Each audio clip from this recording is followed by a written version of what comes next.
ये मामला इस तरह है जनाब, हम यहाँ कम से कम भी 50-60 साल से क्या नाम मेंटेनेंस का काम करते हैं। हमारे बड़े भी करते थे, हमारे बच्चे भी करने लग रहा था आगे। हमें कोई परेशानी नहीं आई आज तक। कोई छोटी मोटी शिकायत होती थी, हम वाइस चांसलर से या रजिस्ट्रार से उसे कह के ख़त्म करा देते थे। बट इतना है, अब आज ये नौबत आ गई कि ये पंकज शर्मा एक्शन जब से यहाँ रखा गया यूनिवर्सिटी में, इसने 10% कमीशन मांगे और वो हम नहीं दे सकते, क्योंकि एक आदमी को 10% देंगे तो हम बच्चे कहाँ से पाल लेंगे, मजदूरों की रोटी कहाँ से चलेगी। ठीक है जनाब। इसके आतंक से तंग आकर के मैंने एंटी करप्शन ब्यूरो को इसकी शिकायत दी और रंगे हाथ इसको 1 लाख रुपए की रिश्वत देते पकड़ाया गया। अब ये जेल चला गया, जमानत होकर आया।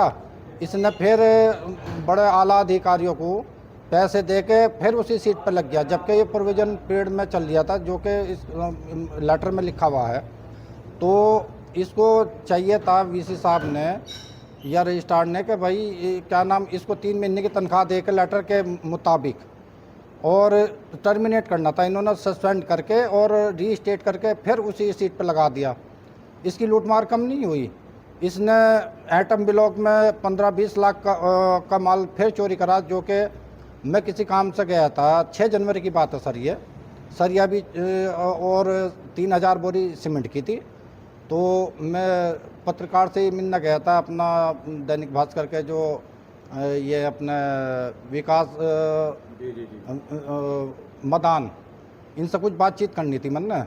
अब ये कहने लगे कि मैं थोड़ी देर मांगूंगा, इतना आप चाय चू पी लो। तो मैं जो वहाँ कंटीन की तरफ गया, देखा तो काम तो कोई चल नहीं रहा और गाड़ी ये दिल्ली की लगी खड़ी थी। मुझे शक हुआ, मैंने इंक्वायरी करी मज़दूरों से, तो बोले भाई हमें तो ये माल दिल्ली लेकर जाना है, जबकि माल था यूनिवर्सिटी का, सीमेंट भी और सरिया भी। ये बेईमान लोग हैं, क्या नाम, सारे के सारे। और इनके सिर ये पे हाथ जो ना वो मतलब फाइनली बताते या पता लगे जा इस हिसाब का है जी। अब आपको क्या शिकायत कर रखी थी आप लोगों ने? है जी, मैंने शिकायत भी करी ना, तो वो उन्होंने अपनी अंदर की जो इंक्वायरी है वो भी नहीं करवाई आज तक, यानी कि दबा दी बात को। तो मैंने एंटी करप्शन ब्यूरो डीजीपी साहब को फिर जिस काम में घोटाला भी हो रहा है और ये चोरी भी हुई है, तो उनको शिकायत दी है, जिसके एवज में आज क्या नाम बहुत से टीम आई थी, एक्शन भेजा, बहुत अच्छा क्या नाम रिस्पांस देगा गया मुझे वो, और तसल्ली करेंगे जी इनकी, और इनको बहुत जल्दी इन पर कानूनी कार्रवाई होगी और जल्दी गिरफ्तार होंगे दोबारा। तो आपके कितने पैसे मुझे रोके हुए थे पहले? जनाब हम छोटे मोटे ठेकेदार मिलकर करते थे, तो अब ये कहते हैं कि वो काम तो फलाना के नाम पे, आशीष के नाम पे, उनको डरा दिया। वो बेचारा कह रहा भाई हम इसको जानते नहीं, हालांकि हम 20-30 साल से मिलजुल के छोटे मोटे काम करके अपना गुजारा कर रहे थे। तो कोई परेशानी नहीं थी, हम आपस में भी। कितने अमाउंट? आज भी क्या नाम लगभग मेरे 1.5 करोड़ रुपए है जी, मेरे भाई के नाम पे, मेरे साथियों के नाम पे और मेरे नाम पे।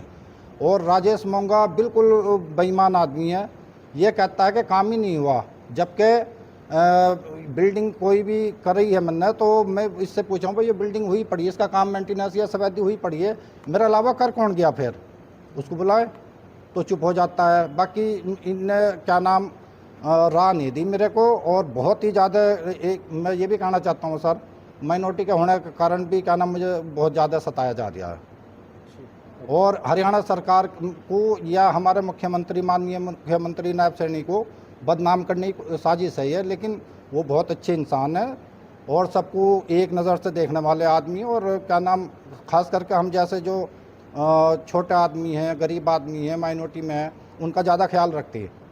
कोई भी दिक्कत होती है हमें तो वो पुलिस की क्या नाम हमारे को पूरी वो देते हैं, कोई जैसे बदतमीजी करे कुछ तो सख्त आदेश है, जो कि Vinod Kumar incharge third gate चौकी वाले फ़ौरन मान लो कार्रवाई करते हैं। हालांकि हमें कोई तकलीफ़ नहीं हुई अब तक, लेकिन वो पहले ही मतलब इंतज़ाम कर देती है हरियाणा सरकार हमारे लिए। तो हमें सरकार से या मुख्यमंत्री से कोई शिकायत नहीं है। शिकायत है तो जो यहाँ ये बैठे हैं और इनसे शिकायत है सर, और मैं ये चाहता हूँ कि इन पर कार्रवाई हो। और प्रोविजन पीरियड में दोबारा कैसे लग गया, हरियाणा सरकार इसका संज्ञान ले और इसको क्या नाम गिरफ्तार करे दोबारा। ओके। ठीक है।